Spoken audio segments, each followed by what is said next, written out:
Hey everyone, it's your host Warborg right here, and I wanted to come to you with a new video, and this is going to be talking about work-life balance. Now, this may be a foreign concept to a lot of people, especially to a lot of the old people out there, and you say Gen Xers and baby boomers.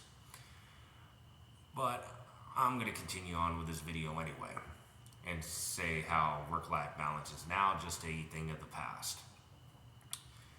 And mainly because of our high inflation that's going on. Most companies are now cutting corners, hiring fewer employees, basically putting more workload on the fewer employees, almost to the point where it's almost like one single person has to do the same amount of work as two people per day. And a lot of people are complaining about that, or at least saying something to that effect, saying that they're being overworked.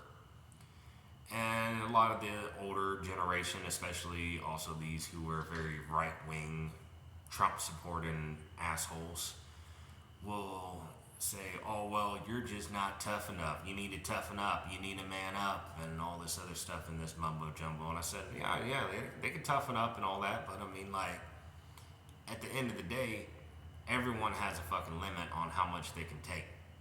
Now, I'm not saying with work or with companies they need to make it like a fucking kiddie camp, but give the motherfucker a break here and there. Stop overloading them, digging them into the fucking dirt, because a lot of these companies now are just all about making as much money as they can, as fast as they can. Some of them won't give any room for promotion.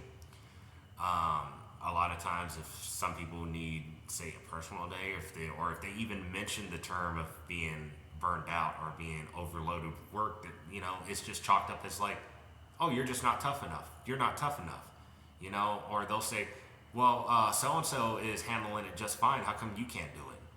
Well, you can't compare everyone to, you can't compare two people together like that. Everybody's different. Even if you have the most athletic person in the world, say like Tom Brady, even Tom Brady has a limit on how much he can do.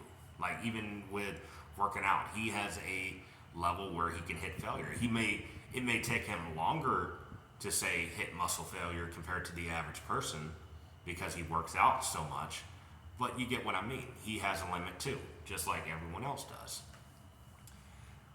So, what do I think could happen when you have someone who has a lack of a life balance, but more work per se?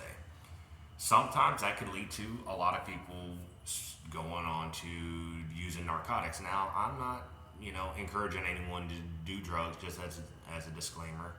I'm not telling anyone to go out and do dope or to go drink alcohol or anything like that. But I do have an understanding why some of these people use these substances, because it's to de-stress. It's to basically help them get through the work, because you might have some dads who may work at a company.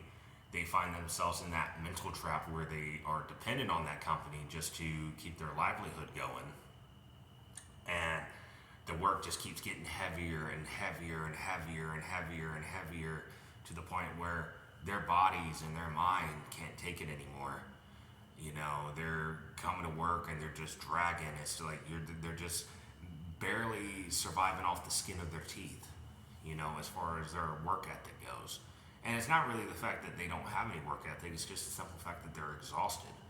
So some people may go to an extreme and may start using drugs in order to keep going, because it's kind of like, well, if I have to use this drug to keep my job and to keep my workload going and everything like that, as long as it feeds my kids at the end of the day, then that's all that matters. So some people may get to that mentality. So I think if we think drug use is a problem in this country right now, it's going to become even bigger the way things are going as it is. My ex-girlfriend, who I had a polycule with, I think I might have said in one of my last videos that I was involved in a polyamorous relationship, and my ex-girlfriend was one of them. Now, this was the same ex that I had, that I met back in 2019 down here in San Antonio, and we stayed in contact, between those years and up until last winter, we kind of got back together, but we were in a polyamorous relationship this time instead of a typical monogamous relationship that we were in initially. So, but I'll get off that horse. But anyway, she got this job through the Oxford program. And those of you who do not know what the Oxford program is, it's basically a program for people who who have substance issues or who may have an issue with alcohol. A lot of times the court will order them to go through an Oxford program, and sometimes the programs will require you to get a job, which is what she did. So she ends up getting a job at a Jack in the Box, which was close by to the place. And she actually had to do the same amount of work as two people. She had to work the drive-through and also the front counter. And I'm going like, well, if you're going to do the same amount of work as two people, then I think in fairness you should get two paychecks. But do you think the companies are going to do that? No. They're going to try to save their money. Aptiv was the same way when I worked with them.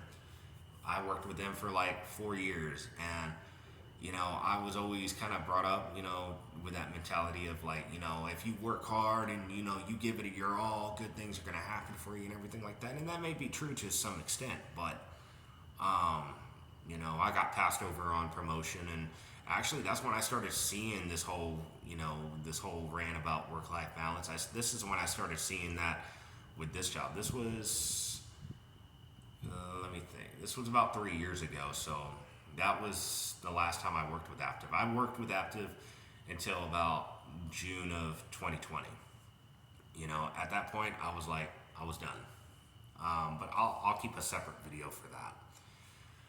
But Aptiv was the same way. They were just trying to make as much money as fast as they possibly can, and not even, even though they were promoting, oh, we're a family-oriented company. We believe in work-life balance. And the bad thing is, and when I worked really hard at that job, they started using me a lot more, to the point where I didn't even have any personal time at that point. And it's kind of a double-edged sword when you become a really hard worker, when you're kind of a go-to guy, and you get taken advantage of like that, and it sucks, because I was always raised to believe that if you work hard, if you want something, you work hard for it, and then you should get it. But that's not really the case the way things are going on in this country anymore. But like I said, I'm not calling out, all companies or anyone in particular or anything like that, but I'm just saying, I'm just giving people a general idea of what's going on. I'm just, kind of letting all this out of my plate, letting all these things out of my head, so to speak. Because this is just the thing I've been thinking of for quite a while, But other than that, I guess I've rambled on long enough, so I'll catch y'all later. Bye-bye.